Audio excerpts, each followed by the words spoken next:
Kasi iniwan niya yung langit at bumaba dito sa lupang ito.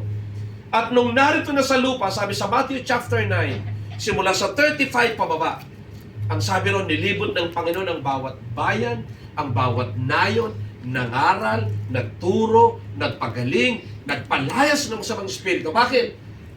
Sabi sa verse 35, sapagkat nakita niya na ang mga tao ay lito at lupaypay. Kaya ginawa ng Panginoon, bumaba sa lupang ito at naglibot siya. Bakit? Dahil gagawin ng Diyos ang lahat sapagkat mahal niya tayo. Amen. At ang paraan para maranasan natin yung kabutihan ng buhay ay yung ang tao ay makalapit sa Panginoon at makasampalataya sa Kanya bilang Panginoon at sariling tagapagligtas.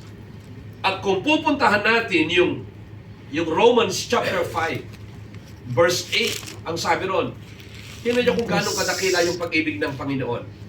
But while we were yet sinners, Christ died for our sins. Ang kabayaran talaga ng kasalanan, kamatayan. Hindi pwedeng walang mamamatay.